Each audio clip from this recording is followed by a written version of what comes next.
जय हिंद जय बिहार। हम बात करते हैं भारतीय संविधान अनुच्छेद 13 का। ये मूल अधिकार का ही भाग है, लेकिन इस मूल अधिकार के अनुसार अनुच्छेद 13 के अनुसार हमें कौन सा अधिकार मिलता है जिसके अनुसार हम भारत के धरती पर, हम भारत के सरकार के अंदर उनके संरक्षण में हम अपने जीवन पलायन कर सकते हैं। तो इसमें कुछ कुछ अधिकार दिए गए हैं। मूल अधिकारों से असंगत हो गया, चाहे उनका अल्पीकरण करने वाली विधियां, जिसमें हमें ताकत तो मिलती है, लेकिन इस ताकत को कैद करना, कम करने का भी अधिकार हमारे सरकार को होता है। जैसे में हमें नजरबंद किया जा सकता है, हमें पूछताछ के अनुसार भी उठाया जा सकता है। इसके बारे में हम आगे पढ़ेंगे, लेकिन नजरबंद ये है, नजरबंद जो होता है ना कि आपको एक ही जगह पर रख दिया जाएगा और आप उसी में रहो, सारा दुनिया से कनेक्शन खत्म, खाओ पियो मौज करो, बस काम खत्म। तो इस प्रकार के होते हैं कानून जो बनाया जा सकता है, किया जा सकता है, कोई जिसमें बड़ी भारी बात नहीं है कि आवश्यकता के अनुसार आपातकालीन स्थिति में, चाहे दंगा भड़कने के कारण ऐसा कदम उठाया जा सकता है। तो हम बात करेंगे ये जो मूल अधिकारों से असंगत शब्द जो होता है, चाहे उनका अल्पीकरण करने वाली विधियां संविधान के अनुसार देखते हैं। इसे समझाने के लिए तो बहुत कुछ बोलने के लिए है, लेकिन इस संविधान के अनुसार देखिए, संविधान में उतना डिटेल्स नहीं बताया गया है। जो समझने वाले हैं उसको समझा कर एक अलग से इसका कॉपी बनाए हैं, जिसमें डिट्टो हर चीज लिखा गया है, लेकिन संविधान में एकदम छोटा छोटा में कोशिश किया जाता है खत्म हो जाए, कि हम जो भी पढ़ना है तुरंत तुरंत पढ़ ले रहे हैं, डिटेल्स बाद में देखा जाएगा। तो चलिए 13 चालू करते हैं। 13 में 1 2 3 4 भाग है। 13 में 4 भाग में बताया गया है, 4 भाग में बताया गया है, नंबर बाय नंबर है 1 2 3 4। ठीक है, तो 3 में क और ख भी है, वो भी बताएंगे आपको। तो 13, इस संविधान के प्रारंभ से ठीक पहले भारत के राज्य क्षेत्र में प्रवृत्त सभी विधियां उस मात्रा तक शून्य होंगी जिस तक वे इस भाग के उपबंधों से असंगत हो। ये हमारा संविधान का पूरा सीरीज बनाने का एक ही कारण है कि लोग समझ सके कि क्या संविधान बदला जा सकता है कि संविधान नहीं बदला जा सकता है।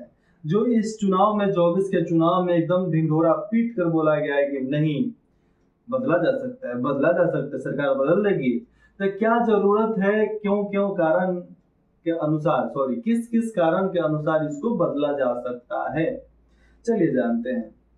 तो ये जो हमने पढ़ा अभी कि संविधान लागू होने से ठीक पहले, तो हमारा संविधान किस दिन लागू हुआ था? 26 जनवरी 1950, लेकिन हम आजादी के दिन से मानते हैं 15 अगस्त 1947।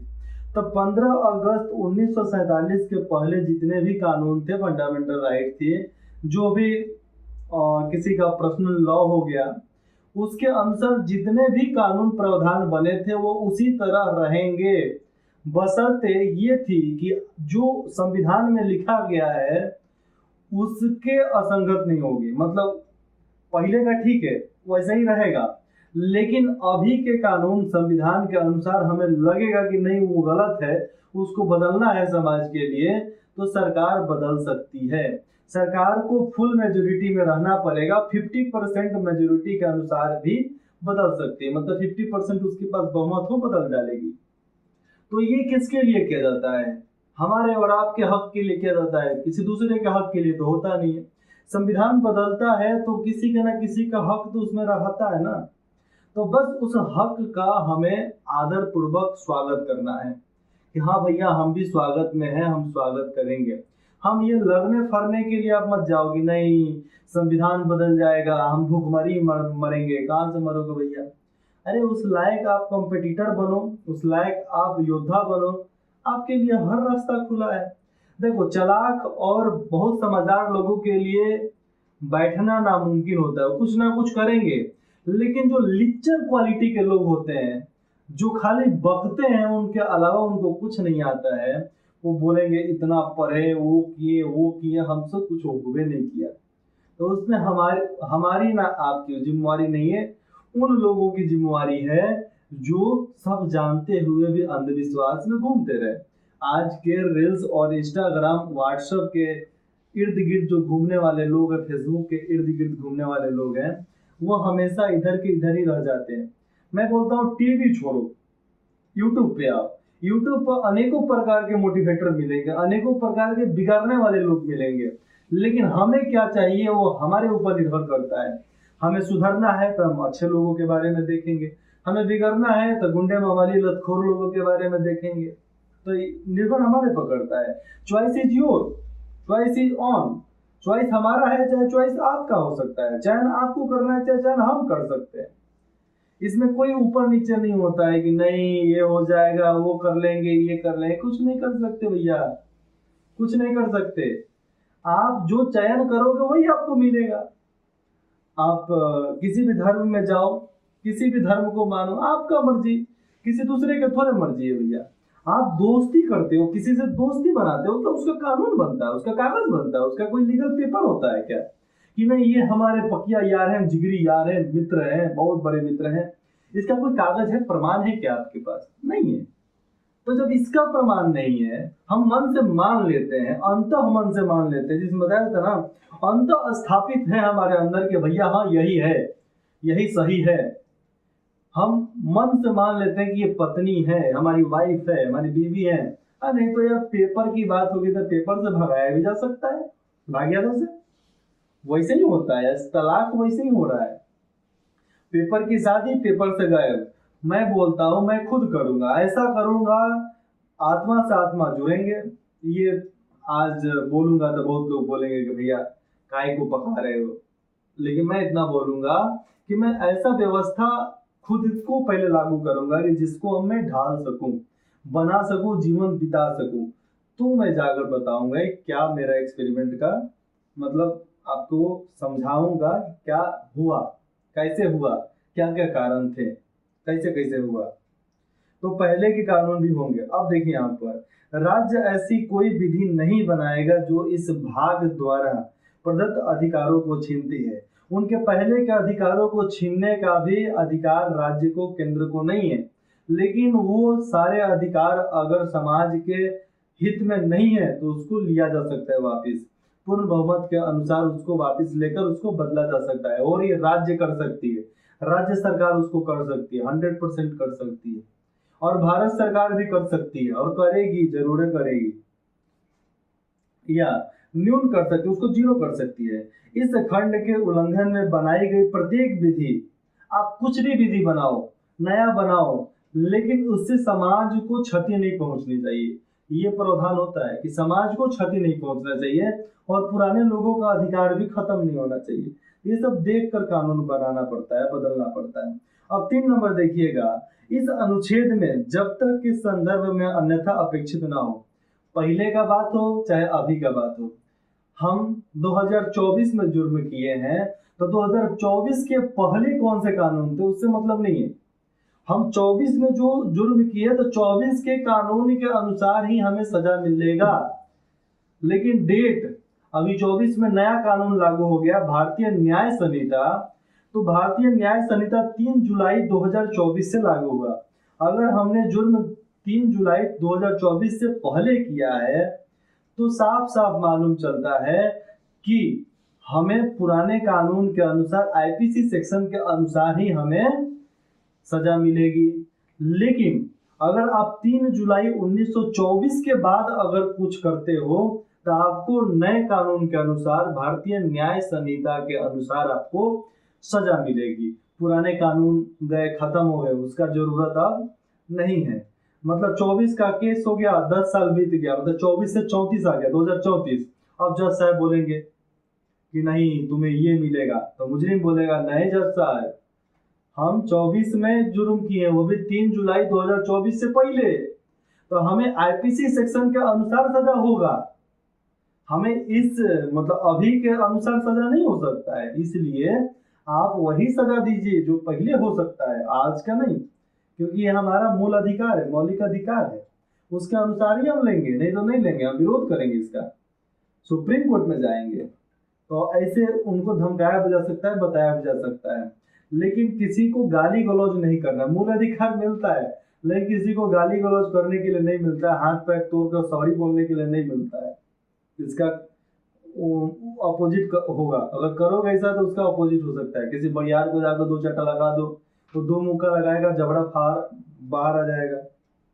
अब देखिए 3 क्या बोलते हैं इसमें कि इस अनुच्छेद में जब तक पहले का बाद में सब चीज खत्म रहेगा, कब तक विधि के अंतर्गत जो भी विधि है, विधि के अंतर्गत भारत के राज्य क्षेत्र में विविध का बल विधि का बल, जो पुराना विधि हो गया चाहे नया विधि चाहे अभी का विधि का बल रखने वाला कोई अध्यादेश, आदेश, उपविधि, नियम, विनियम, अधिसूचना, रूढ़िवादी या प्रथावादी, ये सब चीज जो है ये रहेंगे, लेकिन नया समय के अनुसार उसको मायने रखा जाएगा।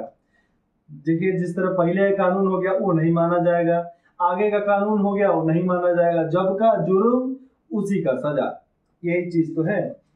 प्रवृत्त, यहाँ पर समझना, प्रवृत्त विधि के अंतर्गत आता क्या है कि भारत के राज्य क्षेत्र में किसी विधानमंडल या अन्य समक्ष प्राधिकारी द्वारा इस संविधान के प्रारंभ से पहले पारित या बनाई गई विधि जो है, जो पहले ही निश्चित नहीं कर दी गई, जो पहले खत्म नहीं किया, मतलब भारत का ये जो कानून लागू हुआ उसके पहले जितने भी कानून बने वो खत्म नहीं किए गए, वो चलता रहेगा, ऐसे ही चलता रहेगा। चाहे ऐसे कोई विधि या उसका कोई भाग या उस समय पूर्णतः या विशिष्ट क्षेत्रों में परिवर्तन में नहीं है, फिर भी वो रहेगा। लेकिन अगर लगता है कि समाज को क्षति है तो हमारा केंद्र सरकार उस चीज को पूरे तरीके से बदल सकता है। ये केंद्र सरकार के पास अधिकार होता है और ये अधिकार आपको जानने की जरूरत है, तभी बोलोगे कि बाबा भीमराव अंबेडकर और जितने भी हमारे सलाहकार थे, संविधान निर्माता सलाहकार, तो इन सब के बीच में जो बड़े बड़े बहस हुआ करते थे, तो उन बहसों से निकल कर एक छोटा सा लाइन आता था जो आपको छोटा छोटा में समझना पड़ता है। अब देखिए यहाँ पर हमारा संविधान में 24वां संशोधन हुआ। 24वां संशोधन क्या बोलता है कि अधिनियम 1971 की धारा 2 द्वारा अंतर स्थापित कि आप अपने मन में स्थापित कर लो, नहीं तो भारत सरकार आपको स्थापित करके देगी। तो इसमें यहाँ पर 4 नंबर में दिया गया है कि इस अनुच्छेद की कोई बात, इस अनुच्छेद की कोई भी बात अनुच्छेद 368 368 के अधीन किए गए इस संविधान के किसी संशोधन को लागू नहीं होगा। यहाँ पर बताया तो क्या है कि इसके अधीन जो भी होगा इस संविधान के किसी संशोधन को लागू नहीं होगा, लेकिन अगर जनहित के भलाई के लिए, समाज के भलाई के लिए अगर कुछ जरूरी हो तो उसको किया जा सकता है। तो आप 368 के बारे में नहीं जानते होगे, चाहे जानते भी होगे, मैं फिर से आपको बताता हूँ कि 368 बोलता है संविधान का संशोधन, जिसमें ये भाग 20 में आएगा। तो संविधान का संशोधन करने की संसद की शक्ति और उसके लिए प्रक्रिया इसमें बताया गया है कि संविधान को बदलने के लिए, उसमें संशोधन करने के लिए संसद किस तरह कदम उठा सकता है। तो संसद के ऊपर होता है कि वो किस तरह कदम उठाएगा, किस तरह नहीं उठाएगा, ये हम लोग के ऊपर निर्भर नहीं करता है। हम लोगों ने निर्वाचित जगहों से हमने अपने सांसदों को भेजा है, वो सांसद और विधायक जो होते हैं ना, वही डिसाइड करेंगे कि कौन सा अधिकार समाज के लिए सही है, कौन सा अधिकार समाज के लिए गलत है।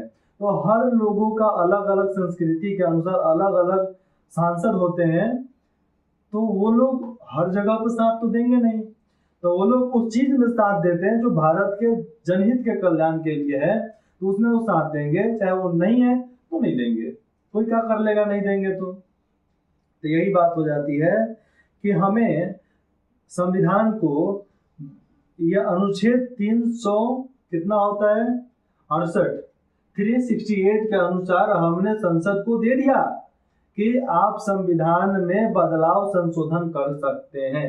हाँ, इसको खत्म नहीं किया जा सकता है, ये जो है इसको खत्म नहीं किया जा सकता। आप समझो फिर से, इसको खत्म नहीं किया जा सकता है, लेकिन इसमें संशोधन करके कुछ नया जरूर किया जा सकता है, हरदम कुछ नया बनाया जा सकता है।